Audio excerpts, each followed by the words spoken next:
I want to thank Albert Mena,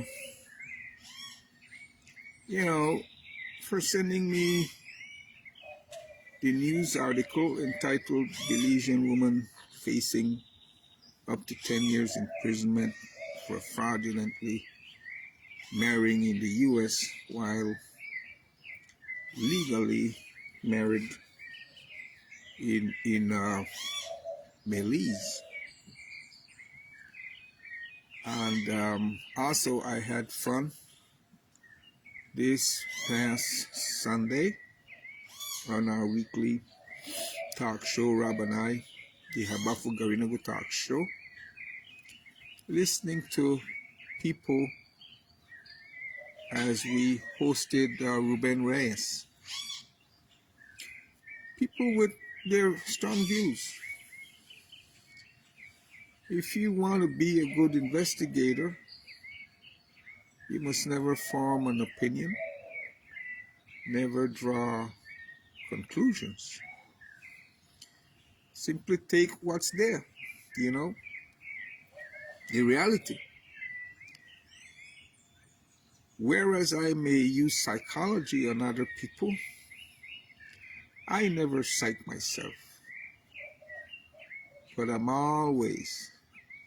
always tell myself the truth. I am not a believer.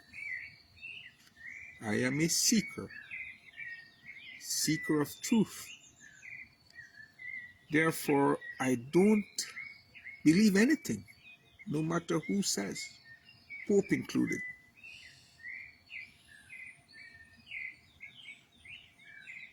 Until it enters my experience. So I neither believe nor disbelieve anything until it enters my experience. I'm not one of those who, even when she is alone, gets lonely. I don't wear makeup or spray cologne when I'm alone. As well, I'm a self-start engine, not a push start, needing inducement from outside.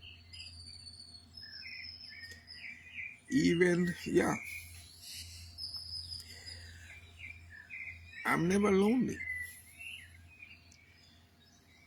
People, including yourselves, are born complete. Everyone is. Although some may choose to share intimacy with others or with another, there are people who could do and then do without. Given people are born complete in all aspects.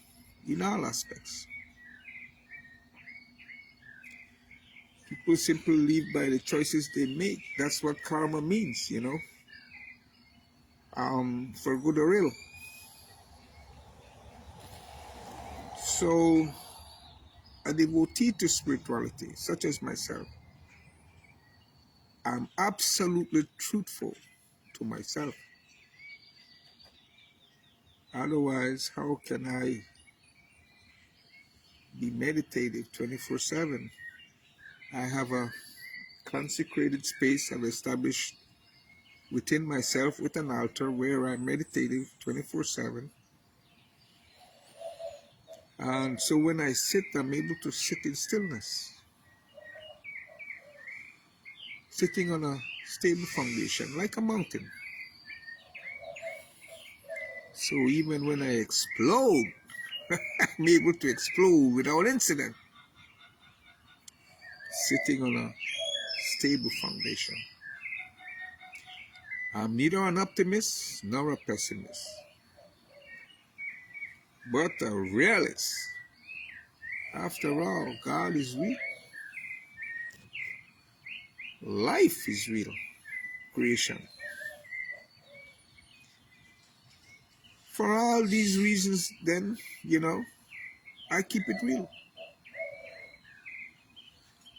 Now, I neither form an opinion nor do I draw conclusions about people as a realist. I don't go by confidence building. That's psychological. No, I'm a realist. I go by what comes naturally. That's what's real. If you have to invent it, then it's either a story or a lie. Truth and reality are what come naturally. And they're related. In that truth is something you come to realize for yourself. You don't read it in a book or hear it from an authority figure. It's when you go, aha, wow, now I got it. Because reality never changes.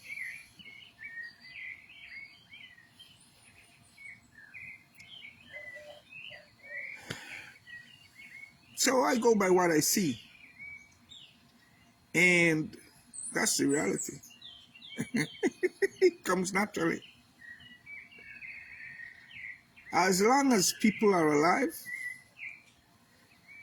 they will continue to evolve and are able to become fulfilled just by bringing their body, mind, and spirit under one roof. You know? And as long as their mental acuity remains intact, people should only become full-fledged whenever they are dead. Even in old age, you should never stop growing. People yearn. And, the intellect wants to grow. It doesn't. It wants to go out of bounds. It doesn't like boundaries.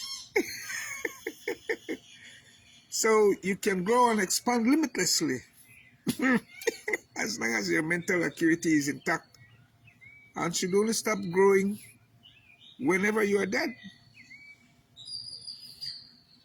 That's becoming full-fledged. Now, as for fulfillment, you can never be fulfilled through your body and mind exclusively, for your heart is only full until you encounter something or someone more appealing. And as for your mind, even if you crush all the libraries and pound them into your head, there will always remain something else for you to learn, something more. So you can't become fulfilled exclusively through your body and mind. You've got to bring your body, mind, and spirit under one roof and steer by your spirit. Have your body and energy system as your two back wheels, your thought and emotion at the front, constantly bringing those two front wheels into alignment, because your body and energy system are already going in life's direction. They want to live, but your thought and emotion are all over the place. And whenever, you keep saying, I'm angry, I'm mad at you, the word mad puts you very close to the madhouse. It's a thin line. That's how that's what they do at the institution. That's the madhouse. So whenever you keep saying, creating the poisons of bitterness, anger, jealousy, envy, and the like, you may intend it for other people, which you do, but you are the one creating it, for you are a chemical factory, and then you are drinking it yourself. So the message you're telling yourself is, I don't want to live. Then on one hand, you say you want to live. So yes, no, maybe so, yes, no, maybe so. No, when you determine to live, you must live strong. That's the only way to live, with full intensity. Not some days saying I'm bitter, I'm angry, I'm jealous, I'm this, I'm not. No. Live as if though it were your last day. Keep current with your accounts. That's how I live. I only have 3 score and 10 average here in Belize lifespan. So do you. More than that, you mean you're getting extras.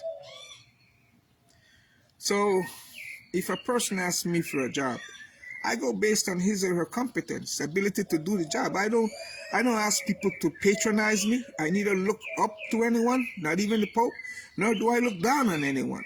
I see people through a plain mirror. I see their truth and reality. In looking up to people, you overcompensate, you know, so you're not seeing the real deal. I am a person of integrity. I take pride in that. I'm meaning that I want for others the same thing I want for myself. I don't want to be one up on anyone. No. That's why I like the Belize Constitution. As of independence, we make 45 years independence come September. You know, if they were to operationalize it, it says we have equal rights, our whole bundle of rights. But these policymakers are kowtowing, towing the line of the religious organizations.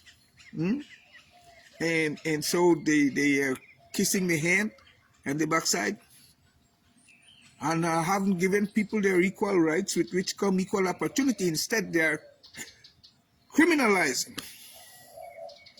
trying to take away legitimate rights the Constitution already gives, i.e. the proposed 13th Amendment that they made. They thank goodness it appears they have taken it back, to take away the rights of Southside Belizean boys and some in Cairo. That was the proposal, to make a special court so they could trap and imprison them. Now, whenever you try to use the Constitution to take away legitimate rights, you're criminalizing it. Rights, you're supposed to be able to go into court and demand it when you're not getting it, if needs be. So what the policymakers need to do is do their darn jobs and fund and operationalize through legislation and policy all the rights which come with equal opportunity, but also no discrimination when it comes to gender, when it comes to race, when it comes to lifestyle and creed, religion. That's what the Constitution says, no discrimination. But we have discrimination because these girls and boys are not doing their jobs. And people, Belizeans, apparently are giving them a free pass. And we keep electing these people who are not doing their jobs, playing politics, playing religion. Look,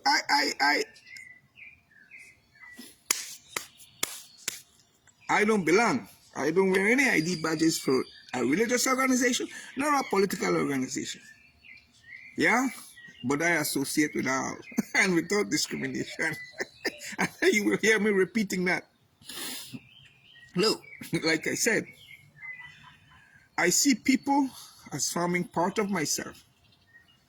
That's why since I've adopted a universal identity, so I've traded in those ID badges for a political organization, or a religious organization. I wear a universal identity, for God is one and the universe is one energy. A person can say, look, I have my own body and mind, but that's as far as she can go. No one is able to say I have my own life, for life is a shared commodity, shared with all other living creatures and things. Everybody is conscious, but to varying degrees. But you need to be fully conscious, and you don't strive to become conscious, You just turn up the voltage, So when the light reveals everything. So with sufficient lighting, you don't even have to focus. You're seeing 100% of who's there, what's there.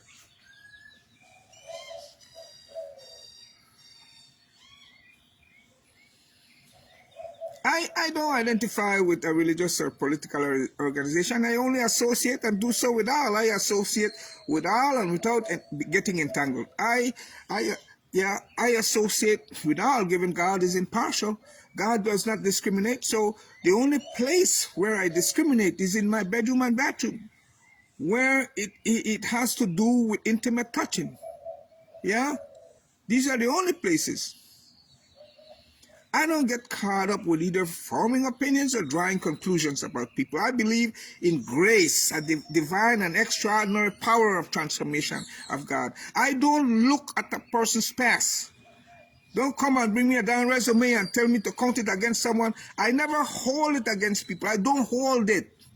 I see them, their potential. I see them for who they can become. As long as a person is alive, she is able to transform. There are no problems in life, there are only situations. Situations only become problems for those who don't have the dire solutions. The experts, i.e. lawyers, get paid to solve difficult situations. People should put them to work rather than choosing to get themselves entangled. Thinking that it is always easier to tell a lie. Thinking that everyone is like them, everyone lies, everyone does it. No. Which is you going down a false road. That's what the road of deception really does to a person. Yeah? When one begins lying to him or herself rather than admitting whenever they are in over their heads. Politics and religion have a whole lot of people taking sides for those who two disciplines are divisive. They are about taking sides. Joining my group, rather than being objective, rather than being about unity. Hence the reason we don't have unity in this country and are unable to garner consensus.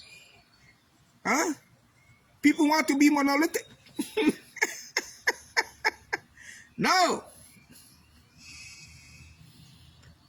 Don't disrespect or insult me. No.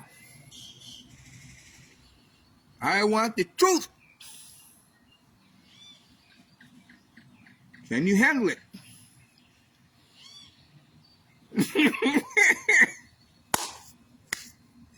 Let it be so, tia.